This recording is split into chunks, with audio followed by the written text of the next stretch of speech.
When I was in high school, there was a kid who told everyone he was a demon. I don't feel comfortable even writing his name for reasons you'll soon understand. I'm just going to call him Patrick. Even though his name sounds like something out of a Shakespeare play, he was extremely socially awkward and walked around with a super empty stare that made even teachers uncomfortable. He wore the same blank gray hoodie literally every single day. I'm not exaggerating. I'm pretty sure he never washed the thing since he always smelled terrible too. He was decently short and pretty average looking, although you wouldn't be able to tell since he always had his hood up. He never took his sunglasses off, even inside. Teachers eventually stopped asking him to because he would never listen anyway. Now comes the weird stuff. He didn't have any friends but had this weird tendency to adopt people with, by that is if he liked you, which he could decide randomly one day. He would walk up to you and say, "You're adopted," meaning you were part of his circle or whatever. Apparently this would make you safe from him or something. That's at least what he'd say about it. He didn't really like that many people though, so few people were ever really adopted. I was one of those few. Looking back, it was probably because he had a crush on me. None of us believed his demon spiel, and everyone just assumed he was a troubled kid, which he definitely was. Oh yeah, I should probably mention that this all takes place in Wayne, Pennsylvania, which is where I grew up. Another girl I used to be friends with, Gabby, had also been adopted by him. Patrick's crush on her was a little more obvious, and all my friends knew it. One day, my friends and I were chilling on the dugouts behind our high school, killing time and doing God knows what. It was me, Gabby, Laura, and Luke. I can't exactly remember how it happened, but the topic of conversation flowed over to Patrick's crush on Gabby. We were all laughing about it, and Gabby was pretty obviously embarrassed. I can't remember what it was, but there was a nickname we'd substitute for Patrick's name because his real name was too clunky. This time, though, I distinctly remember Laura using Patrick's real name. The third time she said it, I swear in my life that Patrick appeared out of nowhere and jumped on top of the dugout with a baseball bat in his hand. It wasn't scary in a typical sense, but it was one of the most unsettling things I'd ever seen up until that point. We quickly stopped talking, nervous that he might have overheard us talking about him. He didn't say anything though and just stared at us. I gave him a little wave, and he nodded in acknowledgement at me before jumping back down to the ground and swiftly walking away. After we were sure he was gone, the four of us burst into laughter, finding humor in how weird the whole encounter was. On the inside though, I was still a little disturbed. The next incident I can remember was significantly more creepy and impossible to laugh about. I was literally in Laura's house, and the two of us were hanging out in her room. Her parents were home. I'm not sure what exactly we were talking about, but again, Patrick's name was said 3 times between the two of us. Not 10 minutes later, we heard Laura's front door slam shut. Confused, we went downstairs to see if one of our other friends had decided to pull up. Laura was friends with everyone, and her parents were super chill, so people came and went unannounced when it came to her house. Laura's mom had beaten us to the door, though. We turned the corner of the living room and stared in shock at Patrick, who was just standing there, talking to Laura's mom. She asked him what he was doing there, to which he literally replied, "I was summoned." Laura's mom made some small talk with him before politely asking him to leave, which he silently did. The reason why more alarm bells weren't going off was because Laura's mom actually knew Patrick and didn't mind him. Laura and I weren't as calm about the situation, though. As we walked back up the stairs, we talked to each other with horrified faces about how creepy that was. A few minutes later, we made the connection between the two events. He seemed to pop up when his name was uttered 3 times. I know how ridiculous this sounds, but we had both witnessed 2 unexplainable events and knew Patrick's history of claiming to be a demon. How else could someone else rationalize what had taken place? We told all of our friends about the incident the next day, and our friend group swore to never say his name 3 times in one conversation again. Things were going well for a few months, and I started to think that maybe I had overreacted. That is, until one day when my same group of friends were hanging out at my other friend Johnny's house. We were chilling on his back deck when the topic of conversation again found itself concerning Patrick. Despite all of our efforts to convince him, Johnny refused to believe what we told him about Patrick. Even after confirming the story with the entire group, he was still skeptical. To display his disbelief, he jokingly used Patrick's name 3 times in the same sentence. To our dismay, when nothing happened, he grinned and told us we were stupid to believe something so ridiculous. As annoyed as I was, part of me was relieved that he hadn't shown up. I spoke too soon though, because a few minutes later, Patrick jumped over Johnny's backyard fence. Johnny noticed him first and stopped speaking mid-sentence. The rest of us followed suit and went dead silent, nervous about what Patrick might do this time. We watched as he stared at us for a few seconds before jumping back over the fence and disappearing out of sight. Johnny started freaking out and accused us of conspiring with Patrick to scare him. We told him that we literally begged him not to say anything. We sat in silence for a while before Johnny eventually told us all to go home, clearly shaken from the experience. The last experience I had concerning Patrick was definitely the scariest and most disturbing. It was the only one where I felt like my life might have actually been in danger. A few months after the incident at Johnny's house, I was home alone one night. My parents rarely left the house back then, so this was a rare occurrence. I decided to take advantage of the situation and invited a boy over whom I'd been talking to. He was kind of a tool, but so were most of the guys I was talking to at that age. We were hanging out in my room, and it was lightly raining outside. After a while, he mentioned something about Patrick, which made me visibly cringe. He got confused, so I explained the situation to him. He burst out laughing and told me he was going to say Patrick's name to scare me. I begged him not to, but he did it anyway. Only this time, he didn't just say it. He literally screamed Patrick's name 3 times at the top of his lungs. There was no delay this time. The moment he finished yelling, I could hear the rain instantly pick up outside. A few seconds later, there was a flash of lightning. I started to freak out. The guy I was with actually seemed sorry and told me it was probably just an extremely unlikely coincidence. I cursed him out and ran to my window to look at the storm. I glanced down to look at my driveway and screamed when I saw a silhouette of a person looking up at my window. It was too dark and stormy to know for sure, but I was 99% certain that it was Patrick. I shut the blinds and rushed downstairs to make sure all the doors were locked. After locking the back door, I saw that person again. Only this time, he was standing motionlessly in my front yard.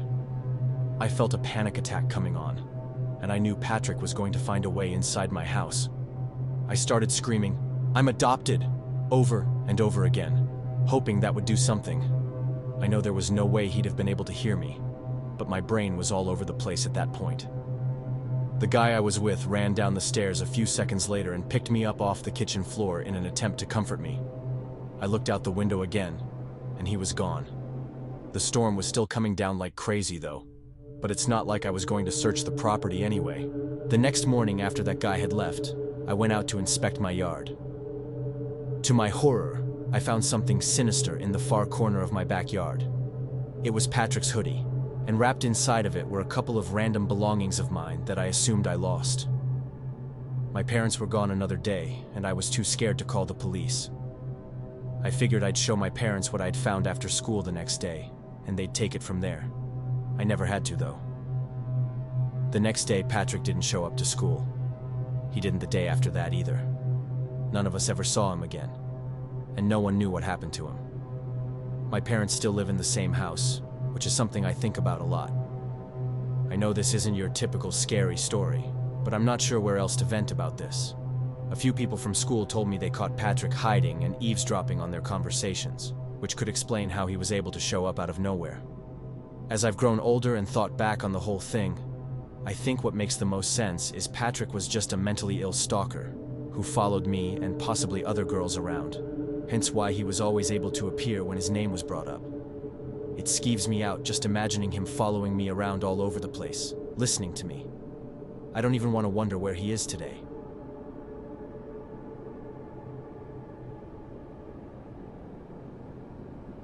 What I'm about to tell you is the reason why my parents moved out of a house that had been in our family for 3 generations. I've struggled with depression most of my life. It's hard for me to shake the feeling of being useless. I'm doing much better now, but when I was a kid, it was horrible. Because of that, I spent a lot of time alone in my room. Our house was nestled in a very woodsy area. There were trees on 3 sides of it and a forest separating us from any neighbors. My room was pretty big for a bedroom. It was in the back corner of the house, with windows on 2 walls facing the woods. It was honestly pretty scary for a kid my age. It didn't help that I was also scared of the dark. Things started happening when I was around 10. I was in 5th grade, at the age where it wasn't acceptable to sleep in my parents' bed after a nightmare, but I was still accused of having an active imagination. The first thing I noticed was my nightlight. It had different color settings, but I always kept it on red when I fell asleep. One night, though, I randomly woke up in the middle of the night. I was really tired and fell back asleep quickly, but before I did, I noticed my nightlight was a different color. I didn't think much of it until about a week later. One morning, I woke up and realized my nightlight was once again set to a different color. I asked my parents why they were messing with it, but they were confused and told me they didn't know what I was talking about. They dismissed it as a glitch, and I accepted that answer, until one morning when I woke up to find my nightlight unplugged and lying on the floor. Once again, my parents dismissed my concerns. My dad told me I was getting too old for a nightlight anyway. A few days later, it went missing completely, as if it had evaporated. I was sure my parents had taken it, thinking I needed to outgrow it, and we got into a massive fight. We accused each other of hiding it, and neither of us was budging. I couldn't believe my parents would blatantly lie to me, but there was nothing I could do. For a week, things went back to normal. That didn't last long. 3 nights in a row, I woke up randomly in the middle of the night, for no apparent reason. After it happened a 4th time, I told my parents. They said I was going through puberty, and that changes to my body were natural. The next time it happened, I forced myself to stay awake. A few minutes later, I heard faint rustling noises coming from my closet. My parents didn't believe me. My dad even checked inside and found nothing but old toys and posters. The next 4 nights were the most traumatizing of my life. Each night, I woke up to the same rustling in my closet. It was torture. I couldn't take it anymore. I begged my parents to believe me, but my dad got angry. He dragged me to my closet to prove there was nothing there. Frustrated, he started throwing my toys around, clearing out the closet bit by bit while yelling at me. Then, he pulled one of my posters off the wall. He and my mom froze. Behind the poster was a massive hole in the wall. My mom started screaming. My dad grabbed a flashlight, but the hole was too deep to see where it led. He ran outside to check the house and discovered a tiny hole in the dirt at the base of the foundation. A little digging revealed that it wasn't just a hole. It was a passageway, leading from the woods straight into my room. My mom and I left that night. We stayed at my aunt's house until we moved out. Even now, I don't like thinking about this experience, but I know I'll have to face it eventually. My parents refuse to talk about it, probably because they feel guilty for not believing me. It's chilling to think that there was a stranger in my room every night for over a month. I have no idea what they wanted, and I'll probably never know. If your kids come to you with something that sounds abnormal, believe them.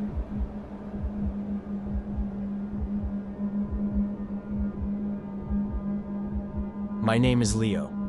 To be completely honest with you, I'm a little lost in life right now. I won't get into it too much, but all you need to know is that my family's situation is horrible. And for the past 3 years, I've tried to stay as far away from home as possible. My close friends from high school have been changing in ways I don't like, and I feel like my hometown has nothing to offer me anymore. I'm about to be a senior in college, and to be completely honest, I have absolutely no idea what I'm going to do with my life after that. Enough with the sob story, though. I was in Berlin last year, probably searching for a sense of place or trying to find a direction in life.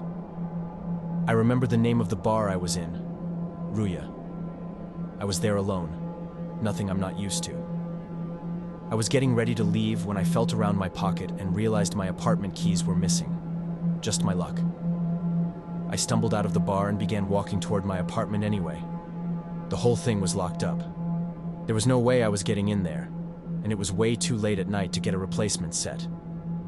I'm not sure what most people would do in a situation like this, but my first thought was to start looking for a place to sleep.